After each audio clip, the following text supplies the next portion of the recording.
Thank you for this introduction, Lex. I'm very happy to present a little bit of our work on privacy and regulations and how we go about them. And this is the slide that I wanted to start with, showing, well, so to speak, the dilemma that we are facing here, the dilemma to have to choose between, well, the content of the book of Dave Eggers, which many of you may have read, in which he says one of the persons there says caring is sharing and privacy is theft. Versus do not touch my data. Apologies for this is one slide that is still in Dutch. Most other slides are in English.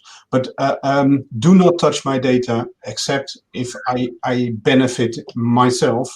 And versus, well, a more solidarity-oriented system. These are the three sort of endpoints that we have to choose between or maneuver between that I want to discuss in a more practical way in terms of what we've been doing at Nivel and in other places where I've been working. How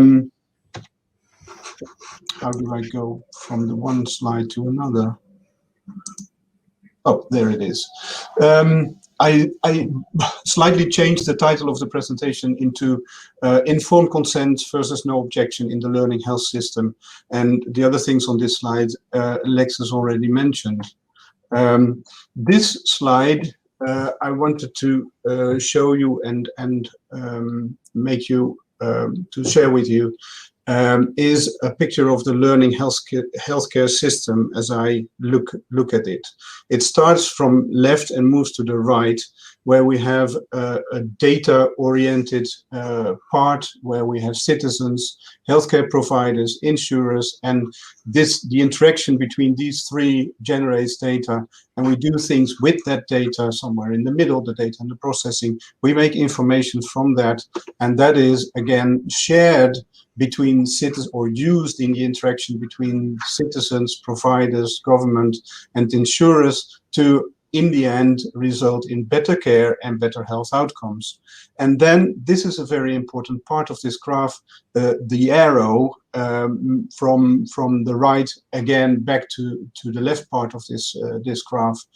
And where we are in the discussion that we are doing today is in the right-hand part of the graph, where we have to get data from the interaction between citizens, providers, and insurers.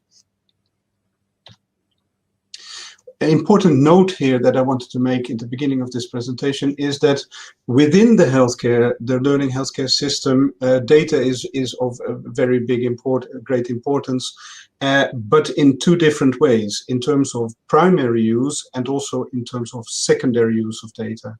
Primary use is the use of data for an individual, or for the care for that individual, and that is data in electronic health records that are used in a consultation with your GP, for example. Secondary use, that is what we are going to talk about today, is the use of data for research, statistics, policy making, epidemiology, and health services research. And both are important for the learning health system, but we focus now on the secondary use of this data for research purposes. So this is a definition that I also wanted to share with you of a learning health system. Is an integrated health system in which progress in science, informatics, and care culture align to generate new knowledge as an ongoing natural byproduct of the care experience.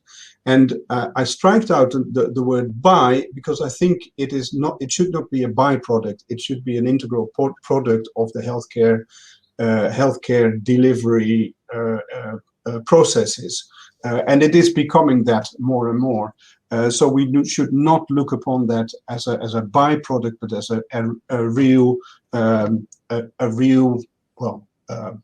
grown up, I don't know the English expression for that, a product of healthcare.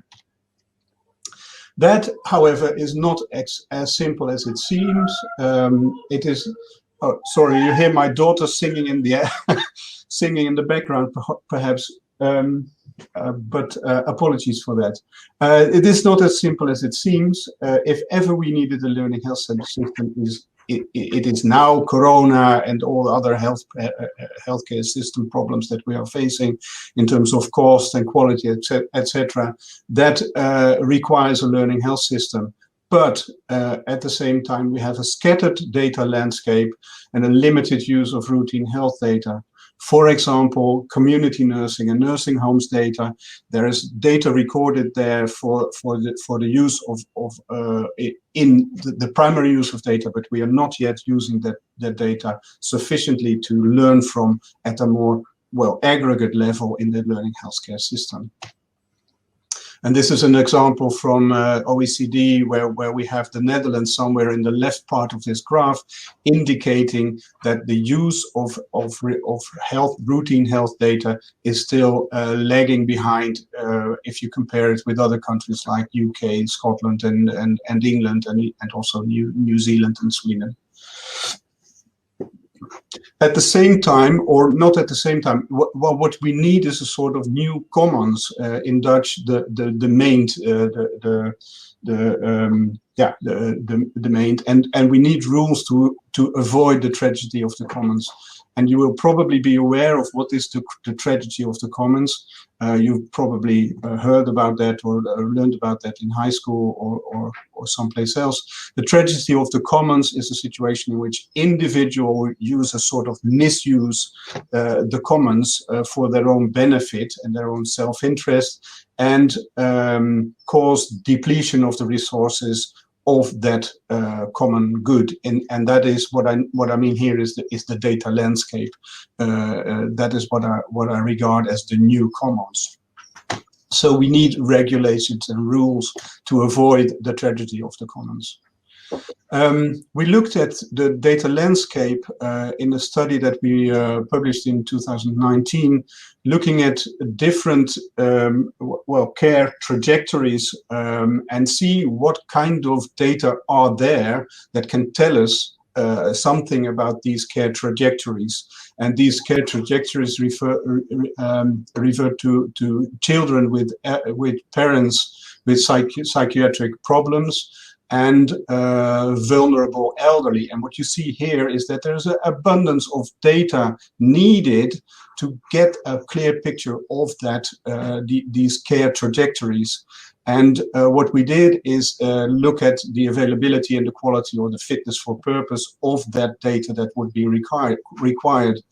And the conclusion was that this fragmented data landscape, it is also concluded that we can use Statistics Netherlands, but it is not always used to bring together data that is required for this purpose. Most data sources are not completely fair, findable, accessible, interoperable, and reusable. Data sources are accessible only with restrictions, and there are many stakeholders with their own interests, which makes it difficult to cooperate here and to really create that commons that I just showed in the previous slide. And we also found out, well, data linkage is technically possible, but there is still doubts about legal basis. Lex already referred to that. There are many legal experts that differ in opinion about the interpretation of the different rules and regulations that we have.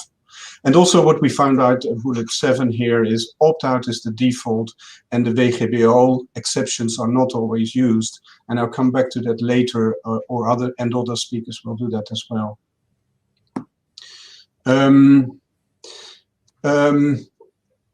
To create that commons for that data landscape that is accessible and fair, etc. I think we should start with the why, and then we should also focus on governance, transparency, legal and ethical aspects, and fitness for purpose, and also citizen control over data. And that is a few slides that I have about that. This is a slide that shows that people who were asked in 731 people responded to a survey that we sent out in 2016. That was asking them about whether they would agree to someone else deciding whether their data could be used.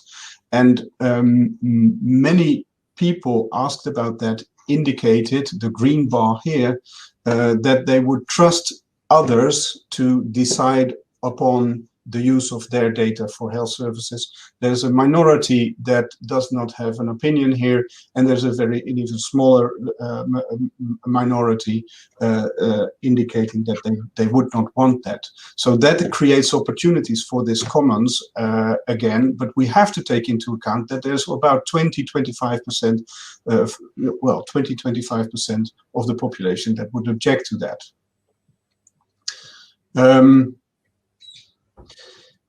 From the policy perspective, the concept of data solidarity is important to have in mind.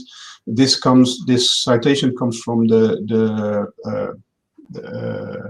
report Data laten werken voor gezondheid, that was issued by the Ministry of Health in 2018. The principle is that all citizens financially contribute to the healthcare system, and they would support the idea of making a similar contribution to the healthcare system with your data. And it is not unlogical to speak of data solidarity there. On the other hand, there's also a need for de maximale zeggenschap van maximum control of citizens over their data. So we have to find a way somewhere in between to deal with that. So we have to decide whether we would want what is maximum control? Could we use a no objection system, or should it be an informed consent system? There are two possibilities, and I will go through, give you an example of my own work at Nivel, where we have Nivel's primary care database, where we have a no objection system, 1.7 million individuals from whom we have their data, and it's electronic health records based, mainly from general practitioners, but also from other disciplines.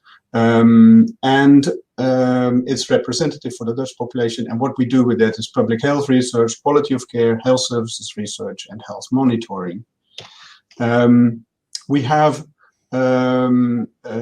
this was one of the slides again that I did not manage to translate in English within the given time that I had, but this is explicit consent is the norm, but under WGBO there are exceptions if the aim is scientific research in common interest, and research cannot be done without the data that are to be collected, and if asking informed consent is reasonably not possible.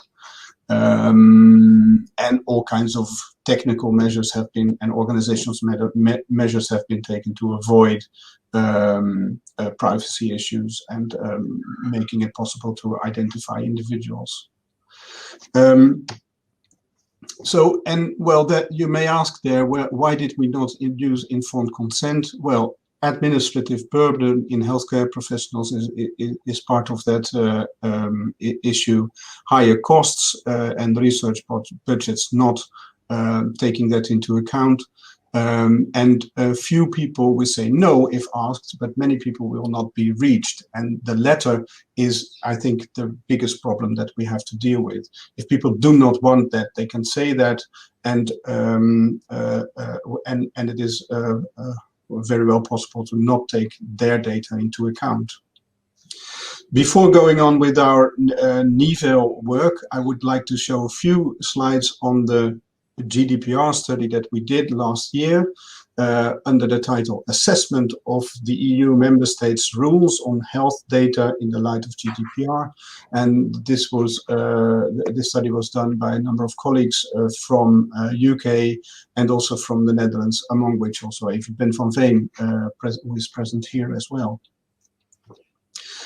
We focused there as well on secondary use, but also in this presentation I will focus on secondary use, but we also in the study looked at secondary use for policy making and primary use for better healthcare.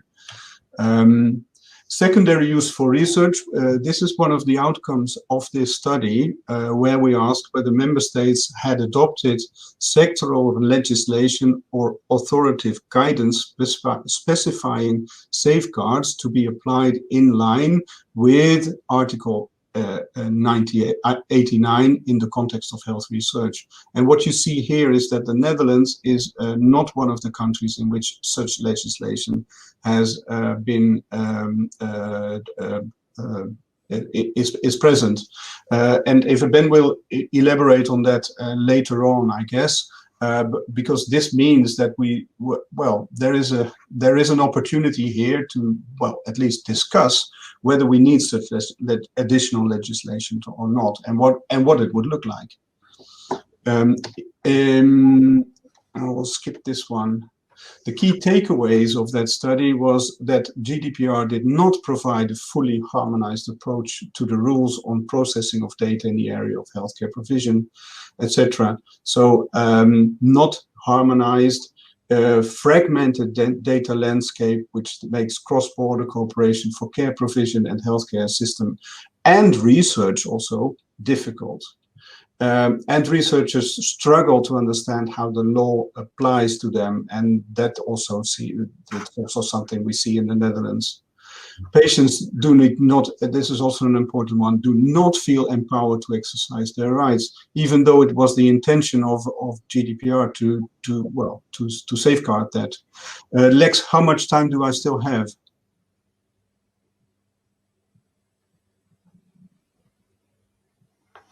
Lex is not responding now. I should be hearable now. Let's say 1 or 2 minutes. All right. Okay. So I'm going to the last 2 slides here, and I come back to the research that we've been doing at Nivel, and many of you do in other places. And what should worry us is this. We know that people's health conditions is related to old age, migration background, socioeconomic status, health literacy, mental capacities, and in what kind of care situation you are. These populations are the ones that are most interesting for our research. So, and we also know that these factors are also related to people's ability to process information, to make decisions in general, but also with respect to the use of their data. So migrating from an informed consent to an informed consent system will mean that 2 types of study may become impossible if we don't take additional measures. Studies where representativeness for a whole population is important, and studies focusing on any of the subgroups that I just mentioned, so old age, migration, etc. And this is a big worry for the work that we do. Also, what we should do is if we migrate to an informed consent system, you will experience a relatively large group of people that cannot be reached or who did not respond to the informed consent question. And the question that we have to answer there is whether we can rightly assume that these individuals would not have given consent if they would have understood or could have been reached, or that can we assume that they would have given their consent if they could have been reached. So in other words, and this is perhaps too big a leap in this presentation, but I did it anyway, can we extend the reasoning behind the idea of the duty of easy rescue? Can we assume that we should do something for the individuals that we could not reach, or should we assume that we cannot use their data, to put it simply? And well, this is a list of references that we're going to share these presentations, so you can look at them later. This is my last slide, Lex. Oh, that's wonderful. Please stop sharing then. Yeah, I will. I really like to thank you, Robert, for your interesting presentation. You show that we are not ahead of the pack on the European plane, so I would say there is room for improvement. There is one question in the chat already for you, and that is from Maarten Schim van der Loef. And he asked, does the GDPR allow to do in the Netherlands what it's done in the Scandinavian country, namely merge data from registries, like for instance on cancer and vaccination? Well, what is your take on this? Yeah, well, it's diffuse. I know that Evert Ben staat te trappelen om hierop te reageren. No, it's your turn. He can have his say later on. You will get your opportunity later. We are doing this to a limited extent, and much of the data linkage that takes place in the Netherlands is through Statistics Netherlands, the CBS. CBS has what is called micro data services, and many data source data source organizations. I don't know how to say that in English properly, but for example, Nivel and also the healthcare insurers, they send their data to Statistics Netherlands, and Statistics Netherlands makes it possible to link that data on an individual basis based on a pseudonymized BSN, personal identification number. So okay. It is happening, but on the other hand, there is also a group of people that objects to that, and where it is still difficult to do such a thing. Well, thank you. The next question, it in fact is half a novel. I'm trying to summarize it. Retrospective consent has to be asked for retrospective observational studies in clinical research. In my instance, and then there is an instance with a baby and intensive care. Yeah. Some centers have implemented an opt-out, others have not. Yeah. I'm looking for the question. The question is, what can I do as individual researcher at this moment to improve this situation? Yeah. I hope you get the flavor. Yeah, I do. I'm myself are in a similar position regarding a number of projects that I've been working on.